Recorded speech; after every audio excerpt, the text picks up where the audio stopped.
with the official introductions. Here once more is Jimmy Lennon.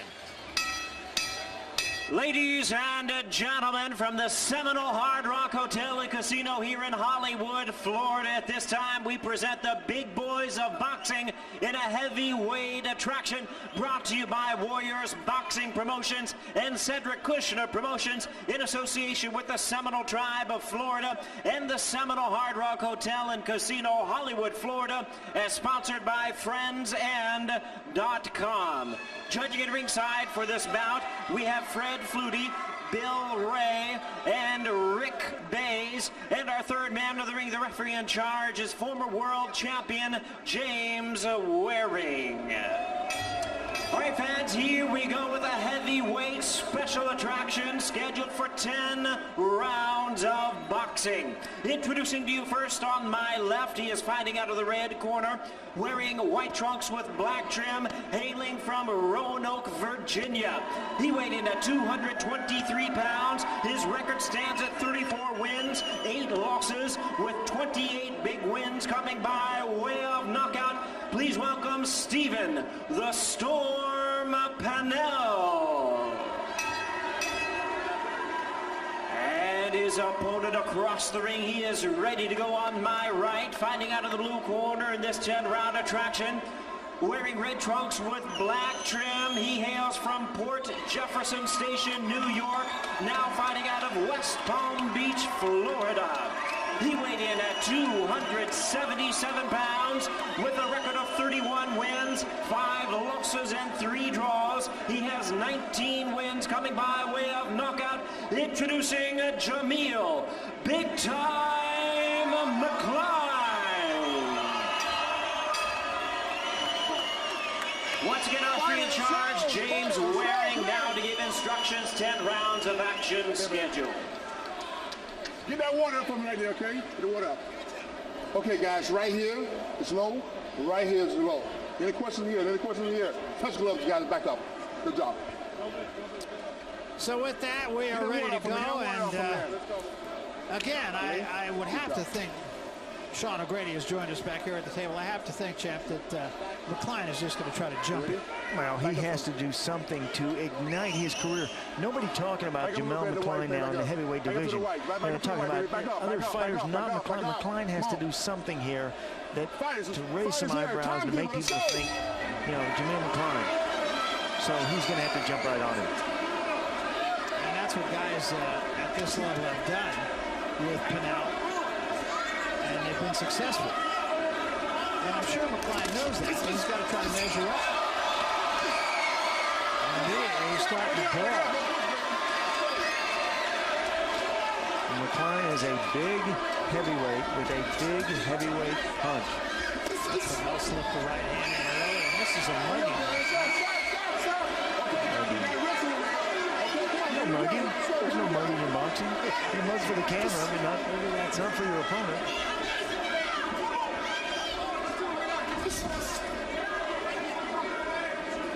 Now coming off of his best victory, has some confidence. Good jab from McCLINE. McCLINE, he has. I think PANELL felt that too. Yeah, well, JAMEEL has an outstanding jab, 82-inch reach. Reach halfway across the ring. Good stiff jab from JAMEEL. You know, you really have to get up for fights like this in your McCLINE. McCLINE's been fighting at the top level of opposition. Now, all of a sudden, he's fighting a guy with a 34-8 record. He really has to concentrate, really has to focus, get a little bit scared in there. Well, and people are going to look at the fact that PANELL lost the Ray Mercer, lost the Francois Bertha, lost the Eddie Mahone, lost the Vladimir Klitschko, lost the Hasim Rockline, and lost all of them in 3 rounds or less. Break guys. Step back, let's go. But all of them really good fighters. Oh, yes. But I'm sure McCLINE. And McCLINE wants to draw a comparison. He says, look, if I can get somebody like a PANELL out of there sooner than those guys, and I should have a easier time or a fight with those guys. Precisely. That's exactly my point. So if he does wind up going 5, 6, 7, or even to a decision, all of a sudden, in the eyes of the boxing public, maybe he's not quite as impressive as he would have liked to be.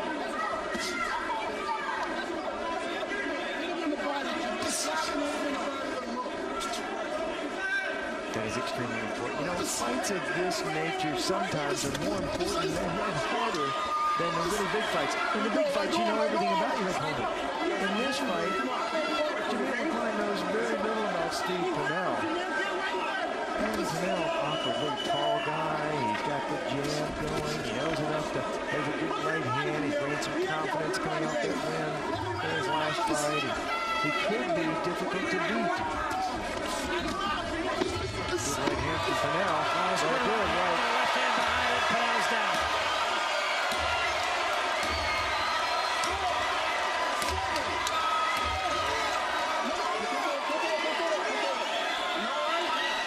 Well, he got up, shaking his head, yes. Or was it just shaking his head? Maybe his head is shaking.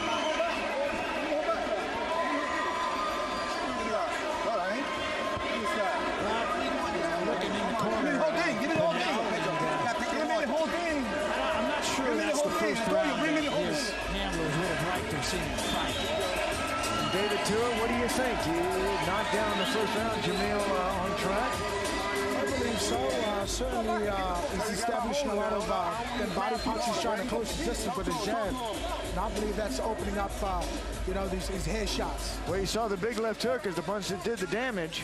Right, And he's kind of smothering him. Is that the right thing to be doing? well, for Panell, I mean, he's trying to spoil the party. I mean, he's doing the best he can right now to do that. Are you surprised that McCLINE started so late in the round? Exactly, yeah. I think he's got to bring it on a little bit quicker in the next round. But let me ask you, David, I mean, were you Panell, why would you want to blow his head? Exactly. I mean, if I was Panell, I'd probably just stick and move. Here's my jab, and he's trying to go in and use different angles, obviously. And he's still trying to fight with it. He's taking the fight to him, and he's in there with a bigger, stronger guy. Panell is. McCLINE can hit 277. Can you imagine 277 pounds on your chin? Oh, it's too much. It's big. So I would think that he'd slip around, he'd use the jab, he'd move his head, he'd zip and zag, especially for a few rounds. Let JAMEEL get some of that 277-pound weight on his hips, on his feet for a few rounds. That's what David Tua and I were talking about when you were backstage. That's a lot of weight. Let him store for a few rounds. See what he's got after that. Hey guys, come on guys, come on. Watch your elbow.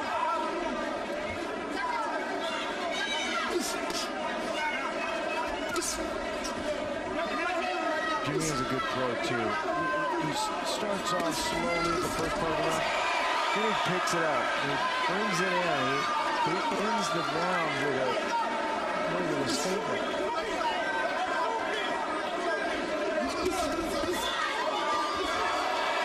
Jab to the body and then right hand to the head. And then also says, no, that doesn't hurt, which of course means it hurts. They all hurt.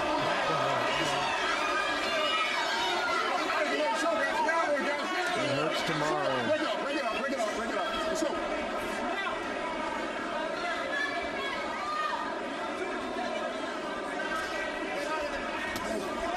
Let go, we gotta fight out here. Sneaky right hand from Panell. Nothing sneaky about that right hand. Made him mad. Second time down. You okay? You all right for sure? Step forward. Let's go. Panell trying to make a case for a punch behind the head, but Panell just seems to be right in McCLINE's wheelhouse here. You know, this is why fight plans are so important in boxing. You fight it, you're like, there's a way to beat everybody out there. The real magic of boxing is to know, figure that out. Well, that's what we were saying about Easton in the last fight. At least he had an idea. Panell, to me, just is walking right into the lion's cage. I'm telling you, improv in boxing does not work. That's right. You better know exactly, specifically what you're going to do every second of every minute of every round. Steve Panell does not know that. Slugging low. Right hand for Panell. I think there was part slip involved there, but it knocked him backward. Maybe he's making a liar out of me, David. slug with a slugger. Well, I tell you, that's, even if it's a slip or whatever, somehow that's probably giving Panel some type of encouragement to come back in the next round. A little bit of confidence, especially when you get somebody coming in like McCLINE all over you. McCLINE just walking right through Panel. And here's a look, David. The big hooks are what's doing the damage. Yeah. And then a right to the top of the head. That was a nice chop right hand there. Chop, that was like a karate chop. Chopped him, the chopping right hand on the side of the head, and flaming, but it was hitting the back of the head. He was on his way down by that time. And there was the punch there. Little bit off balance, but it was some punch. And Steve Panell should get credit for that. That was a punch. Let go, stop. Back up, guys, back it up, please. Let's go. Some off balance from McCLINE, but hey, it scored. It was effective. Panell's going after McCLINE here. And Panell comes on the first part of the round. By the third minute of this round, he's starting to look for the air, the oxygen tank. But so is McCLINE. McCLINE's breathing through his mouth right now. But I mean, I would think the strategy would be, and I'm not trying to second guess, maybe I am trying to second guess, I don't know. Take him into deep water, go 5-6 rounds, then try to stay close. And that's what McCLINE has done in the past. And that was a huge right hand. Sure was. Panell fights back. It's been the problem. It's been the knock on big time McCLINE. Late in the rounds, he gets lethargic in the fights. He's got great skills in the ring. He doesn't use them for the full 3 minutes. Let's go. It's fine. Step back. Let's go. I'm talking about Panell coming in with a fight plan. Having a fight plan for McCLINE. I mean, you know what you got in front of you. You better know. He knows you. Whoops. I don't know if that was a knockdown or a walkdown. I don't think I said it was a knockdown. But I do think Panell's a little gassed. Panell's got some skills, too. It's a shame somebody can't work with him. He's got punches. He's trying in there. He's got heart. He's brave. Well, he beats all these guys until he gets to the David Tua level, or to the level he's at right now. That's where fight plan is. It's the heart blood of any big fighter. You gotta have a plan. You really see the fatigue manifest on the face of McCLINE. Look at that. His mouth open. He's pumping and pumping. Doesn't matter. Yeah, it doesn't matter. It doesn't matter in this fight. The overall picture, it does matter. That's it. That's all. It's only a question of time. Sure. JAMEEL McCLINE, I suppose you could say, did what he needed to do against an outclassed opponent. Well, David, what do you think? Do you think that McCLINE puts fear in any of the heavyweights for this, or what does he do in a fight like this? Well, if anything else, he's establishing his career again, getting back into the swing of things in the heavyweight division. And, Panell did a great job. He did the best he could. He's got a lot of heart. He went out and he tried, but, it fell short. And what about for JAMEEL now? Does he continue working to fight next month or 2 months from now, or what do you think his roadmap is to go back to the top of boxing? Well, personally, if I was JAMEEL, I would certainly be doing, continuation after this, maybe a month time. But then again, certainly JAMEEL has his own plan, so who knows? Yeah, what about the 277 pounds? Does that hurt him or help him? Well, it seems like he seems to be guessing a little bit after the second round. Maybe that it has a lot to do with him having, a lot of weight on. So, but he seems to be carrying it all right. 277, he has been that. I said it was the heaviest he ever was. He's been 277 in one other fight, and that was a third-round stoppage.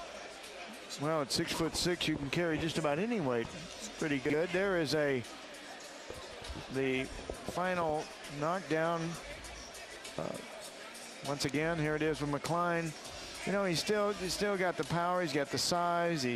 He's got You know, he's got so many skills, and he's so good. Just a matter of putting it all together. Well, I suspect that this will fall into that category of tune-up for McCLINE, and we'll see him in there against, I would have to think, one of the upper echelon heavyweights, if not the guy on our right. You want any part of him? Who knows? Who knows? Boxing is an exciting game, and you just never know. All right, let's make it official. I think we're going to know about this fight. Here's Jimmy Lennon. Ladies and gentlemen, we have the time of 2 minutes 36 seconds in round number 3. Our referee in charge, James Waring, reaches the count of 10. He is the winner by way of knockout, JAMEEL Big Time McCLINE. Well, JAMEEL McCLINE is a winner here, and again, I would have to put this fight in that category of tune-up fight. I don't think there's any question, David. He's not in the best shape he's ever been in, and use this just to get a little bit of work outside the gym. Well, if anything else, it's work for him. You know, it's tough sparring, so to speak, for him tonight, but he did what he had to do. Well, I think that's the bottom line, too. And PANELL, of course, really fought right into his hand. I mean, he came after him, and we were saying earlier, I mean, you don't slug with a slugger. At least not early in the fight. He had to go, but like I said, he fell short. He did give it his best. He tried to spoil him a little bit, but somehow JAMEEL was too strong, and he finished the job. You know, we were talking about, do you want any part of him? It's the old adage of styles make fights. I think your style against JAMEEL McCLINE, very successful style. Thank you, Barry.